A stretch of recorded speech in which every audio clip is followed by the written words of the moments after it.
अयोध्या पहुंचे सीएम योगी ने कहा कि अयोध्या पावन सप्तपुरियों में से एक प्रथम पावनपुरी है। मर्यादा पुरुषोत्तम भगवान श्री राम की पावन जन्मपुरी है और 500 वर्षों का इंतजार समाप्त करके प्रधानमंत्री नरेंद्र मोदी के नेतृत्व में आज अयोध्या में भगवान श्री राम का भव्य मंदिर बन रहा है।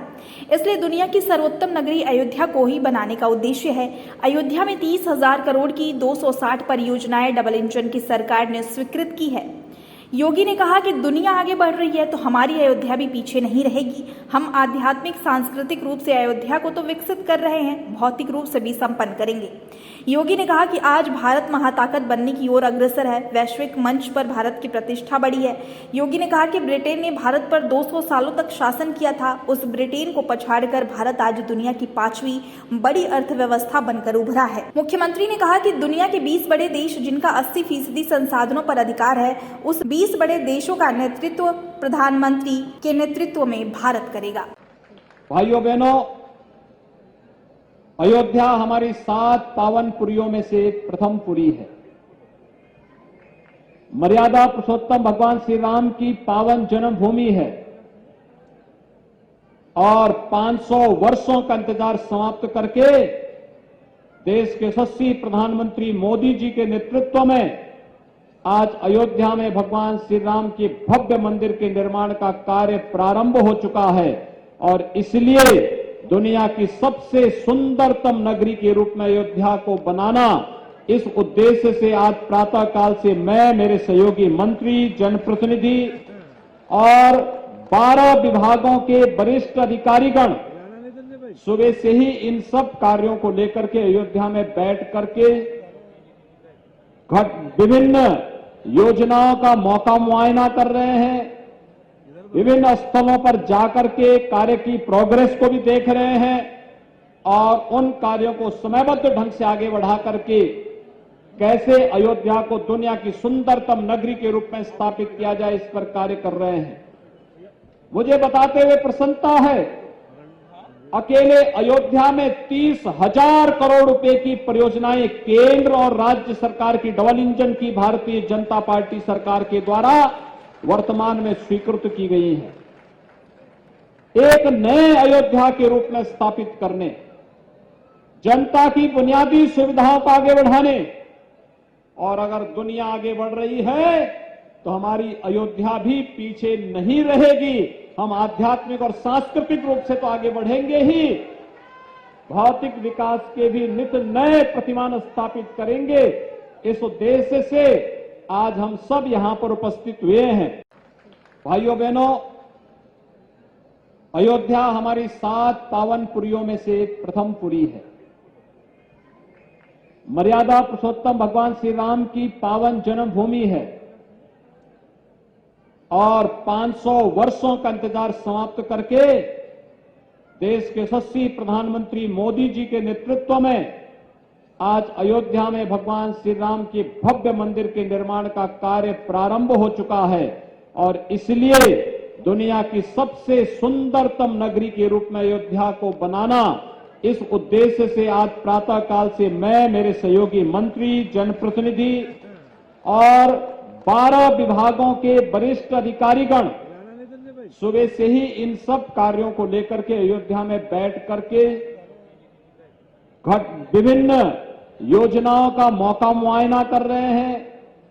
विभिन्न स्थलों पर जाकर के कार्य की प्रोग्रेस को भी देख रहे हैं और उन कार्यों को समयबद्ध ढंग से आगे बढ़ा करके कैसे अयोध्या को दुनिया की सुंदरतम नगरी के रूप में स्थापित किया जाए, इस पर कार्य कर रहे हैं।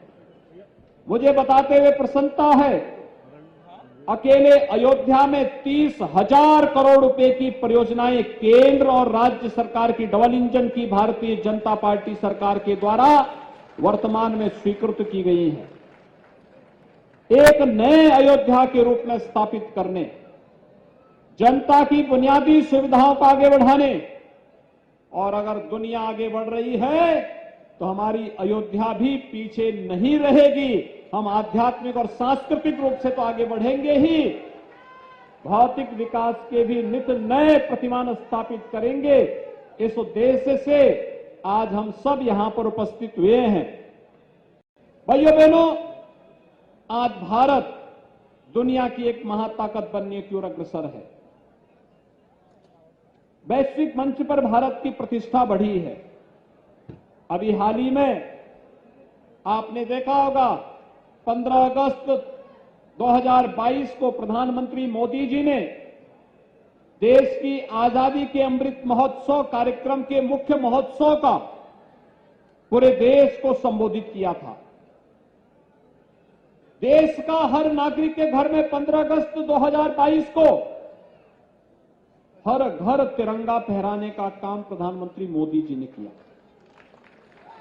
भाइयों बहनों, 15 अगस्त 1947 में जब ये देश आजाद हुआ था, तब हमारे घरों में तिरंगा फहराया गया कि नहीं फहराया गया हमें नहीं मालूम। वह जश्न कैसा था हम में से बहुत सारे लोगों को नहीं मालूम। लेकिन जब देश अपनी आजादी का 75 वर्ष पूरा कर रहा हो, उन स्थितियों में भारत की 135 करोड़ भारत के इस उत्सव के साथ जुड़ी हुई थी, हर घर तिरंगा के माध्यम से साबित हो चुका है।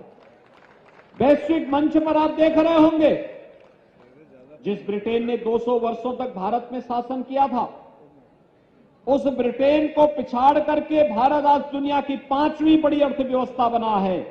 और भाइयों बहनों, दुनिया के वे 20 बड़े देश जिनका 80% संसाधनों पर अधिकार है, उन 20 बड़े देशों का नेतृत्व अगले 1 वर्ष तक प्रधानमंत्री मोदी जी के नेतृत्व में भारत करेगा। दुनिया में शांति के लिए, सौहार्द के लिए, समृद्धि के लिए, लोक कल्याण के लिए क्या कुछ करना है, इन सब की कार्य योजना प्रधानमंत्री मोदी जी के नेतृत्व में तय होनी है। भाइयों बहनों, आज भारत दुनिया की एक महाताकत बनने की ओर अग्रसर है। वैश्विक मंच पर भारत की प्रतिष्ठा बढ़ी है। अभी हाल ही में आपने देखा होगा 15 अगस्त 2022 को प्रधानमंत्री मोदी जी ने देश की आजादी के अमृत महोत्सव कार्यक्रम के मुख्य महोत्सव का पूरे देश को संबोधित किया था। देश का हर नागरिक के घर में 15 अगस्त 2022 को हर घर तिरंगा फहराने का काम प्रधानमंत्री मोदी जी ने किया। भाइयों बहनों, 15 अगस्त 1947 में जब ये देश आजाद हुआ था, तब हमारे घरों में तिरंगा फहराया गया कि नहीं फहराया गया हमें नहीं मालूम। वह जश्न कैसा था हम में से बहुत सारे लोगों को नहीं मालूम। लेकिन जब देश अपनी आजादी का 75 वर्ष पूरा कर रहा हो, उन स्थितियों में भारत की 135 करोड़ भारत के इस उत्सव के साथ जुड़ी हुई थी, हर घर तिरंगा के माध्यम से साबित हो चुका है। वैश्विक मंच पर आप देख रहे होंगे, जिस ब्रिटेन ने 200 वर्षों तक भारत में शासन किया था, उस ब्रिटेन को पिछाड़ करके भारत आज दुनिया की 5वीं बड़ी अर्थव्यवस्था बना है। और भाइयों बहनों, दुनिया के वे 20 बड़े देश जिनका 80% संसाधनों पर अधिकार है, उन 20 बड़े देशों का नेतृत्व अगले 1 वर्ष तक प्रधानमंत्री मोदी जी के नेतृत्व में भारत करेगा। दुनिया में शांति के लिए, सौहार्द के लिए, समृद्धि के लिए, लोक कल्याण के लिए क्या कुछ करना है, इन सब की कार्य योजना प्रधानमंत्री मोदी जी के नेतृत्व में तय होनी है।